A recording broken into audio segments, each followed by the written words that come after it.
Hello friends, welcome to SSC coaching centre. दोस्तों, आज मैं आपको अनुपात के सवाल सिखाऊंगा। तो चलिए स्टार्ट करते हैं। पहला सवाल है, एक दुकान में पेन, पेंसिल तथा कॉपियां हैं। 2:10:3 के अनुपात में हैं। देखो क्या क्या चीज है, pen, pencil, copy. Pen, pencil और कॉपी, ये तीन चीजें हैं। ठीक है, ये तीन चीजें हैं। इनका अनुपात है 2 अनुपाते 10 अनुपाते 3, इसी अनुपात में है। यदि दुकान में 120 पेंसिल हैं, कितनी पेंसिल? 120 पेंसिल हैं। तो कॉपियों की संख्या कितनी है? 120 पेंसिल हैं। पेंसिल की संख्या हमारे पास 10 है और यहाँ पे कितनी है? 120। तो इस पेंसिल की संख्या में पेंसिल के अनुपात से भाग कर दीजिए। 0 से 0 गया, कितना बचेगा? 12। यानी कि 10 अनुपात की वैल्यू 120 थी, तो 1 अनुपात की वैल्यू 12 है। अब 12 का गुना 2 से कर दो तो 24। 12 का गुना 10 से करो 120। 12 का गुना 3 से करो 12 तिया 36। अब आपसे पूछा है कॉपियों की संख्या, तो कॉपियों की संख्या 36 है। ठीक है, पहला ऑप्शन सही हो जाएगा। पेंसिल की संख्या तो 120 है, अगर पेन की संख्या पूछता तो 24। क्लियर होगी ना बात सभी को? चलिए आप देखते हैं अगला सवाल। अगला सवाल है, यदि तीन संख्याओं का अनुपात 3, 2, 1 है और उनके योग का आधा 72 है, तो सबसे छोटी संख्या का वर्ग क्या है? तीन संख्या है, पहली संख्या, दूसरी संख्या और ये तीसरी संख्या। अनुपात है 3, 2, 1। ठीक है, यही तो कहा गया है। अब आपसे एक बात यहाँ पे कही गई है, ध्यान देना कि उनके योग का आधा 72 है। योग का आधा 72 है। देखो, जब आधा 72 है ना, आधा, तो योग का आधा है ना 72, तो इसका 72 का डबल कर दीजिए, 144 हो जाएगा। ठीक है, इसका मतलब योग हमारा 144 है। इन तीनों संख्याओं का योग 144 है। हमको आधा दिया गया था 72। जब आधे से तो हमें कोई मतलब नहीं, हमको तो योग से मतलब है, तो हमने इसका डबल कर लेंगे, तो हमारे पास योग है। अब योग है तो अनुपात का भी योग करो। 3, 2, 5 और 1, 6।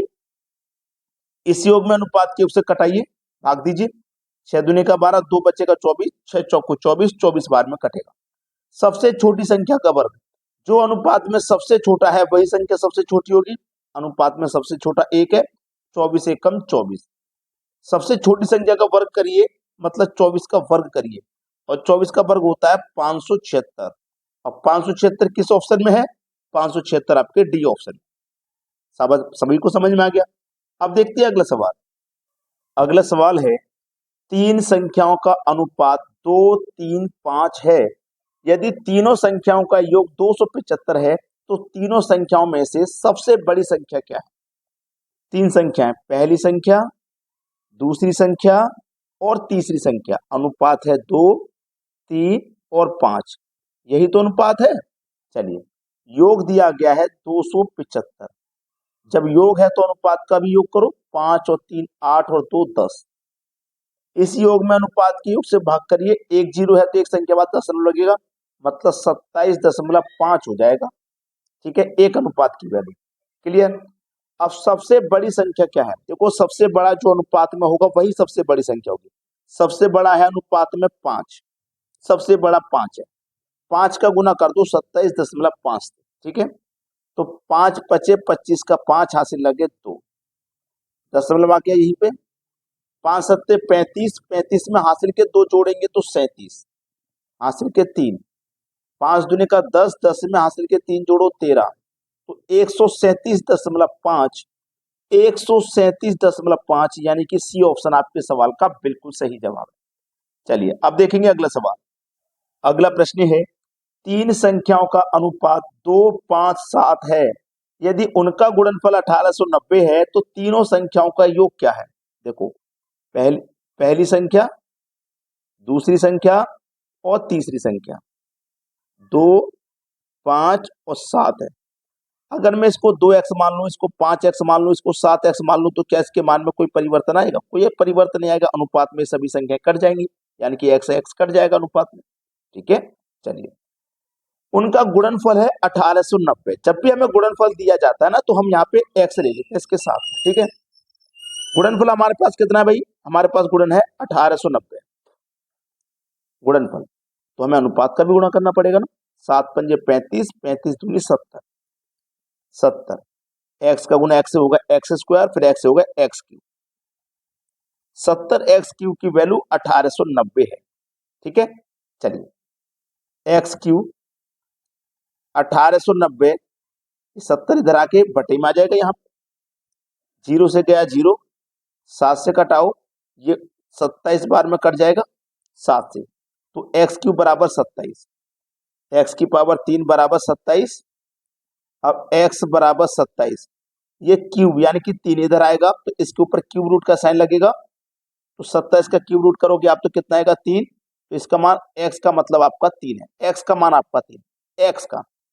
अब आपसे पूछा क्या है, तीनों संख्याओं का योग, भाई एक्स का मान 3 है ना, एक्स की जगह 3 रखेंगे, 3 दूनी 6, 3 पंजे 15, 3 सत्ते 21, सभी का योग के लिए बोला है, योग कर दो भाई। 6 और 15 21, 21 और 21 42, तो योग हो जाएगा इनका 42, और 42 दिया गया सी ऑप्शन में, ये सवाल का बिल्कुल सही जवाब। अब देखेंगे अगला सवाल। अगला सवाल है, तीन संख्याओं में 3, 2, 5 का अनुपात है। पहली संख्या, दूसरी संख्या और तीसरी संख्या, 3, 2, 5 का अनुपात है। इसे 3x मान लो, इसे 2x, इसको 5x, ठीक है। चलिए अब उसने बोला है उनके वर्गों का योग 1862 है। 1862 है वर्ग का योग, याद रखना वर्ग का योग, ठीक है। क्लियर कह रहा हूं मैं बात को, वर्ग का योग 1862 वर्ग, तो आपको इसका भी वर्ग करना है, इसका भी वर्ग करना है और इसका भी वर्ग करना है, ठीक है। तो देखो 3 का वर्ग 9 और x का वर्ग, 2 का वर्ग 4, x का वर्ग, ठीक है, प्लस 5 का वर्ग 25 और फिर x का वर्ग, ये x का वर्ग, तो x का वर्ग कर लो। अब समझिए यहाँ पे क्या होगा, 9 और 4 13, 13 और 25 38, ये हो गया 38, और ये क्या है x square, x square, x square मतलब एक्स स्क्वायर, ठीक है, सभी का वर्ग हो गया। अब 38 एक्स स्क्वायर 1862, 38 इधर आके बटे में आएगा। अब 38 से जब इस संख्या को कटाओगे तो ये 49 बार में कटेगी, तो एक्स स्क्वायर बराबर 49, एक्स स्क्वायर बराबर 49, तो एक्स बराबर 49 स्क्वायर यहां से हटके यहां आएगा तो इसके ऊपर वर्गमूल का साइन लगाएगा, तो एक्स की वैल्यू कितनी हो गई 7, एक्स की वैल्यू हो गई 7। पूछा क्या है, सबसे छोटी संख्या, जो अनुपात में सबसे छोटा होगा, संख्या सबसे छोटी वही होगी, अनुपात में सबसे छोटा 2 है, एक्स का मान 7 है, 7 का गुना 2 से करो 14, आपका आंसर आ गया, ठीक है। बी ऑप्शन बिल्कुल सही जवाब हो गया। अब देखेंगे अगला प्रश्न। अगला प्रश्न है, यदि 25,000 रुपए को ए, बी तथा सी में 1/10, 1/6, 1/15 के अनुपात में बांटा जाए तो सी को क्या मिलेगा। अनुपात कभी भी फ्रैक्शन की फॉर्म में नहीं होता, अगर फ्रैक्शन की फॉर्म में दिया गया है तो इसे आप सही फॉर्म में बनाइए। 1/10, 1/6, 1/15, यही तो दिया गया है, ए, बी और सी का अनुपात। सही फॉर्म में ये कैसे आएगा, 10, 6 और 15 का आपको एलसीएम लेना होगा, एलसीएम आएगा 30, ठीक है। नीचे वाली संख्याओं का एलसीएम लेते हैं, 10 से कटाएंगे 30 को 3 बार में कटेगा तो 3 एकम 3, 6 से कटाएंगे 5 बार में 5 एकम 5, 15 से कटाएंगे 2 बार में 2 एकम 2, ये हो गया सही अनुपात। अब ये सही अनुपात है, ठीक है, सही अनुपात। कीमत कितनी है, 25,000 है, ठीक है, 25,000 है कीमत, योग है मतलब 3, 5, 8 और 2 10, यहाँ पे हमने जब योग दिया गया 25 है तो अनुपात का भी योग कर लिया, 0 से 0 गया, 2500 आया निकल के, 2500, ठीक है। पूछा क्या है, सी को क्या मिलेगा, तो सी का अनुपात तो 2 है, 2500 का 2 गुना कर दो भैया 5,000, सी को मिलेगा 5,000 रुपये, यानी कि बी ऑप्शन बिल्कुल सही जवाब है। तो सभी बच्चों को वीडियो को लाइक करना है, ठीक है, वीडियो को लाइक करना है, सभी बच्चों को शेयर करना है, ठीक है दोस्तों, धन्यवाद।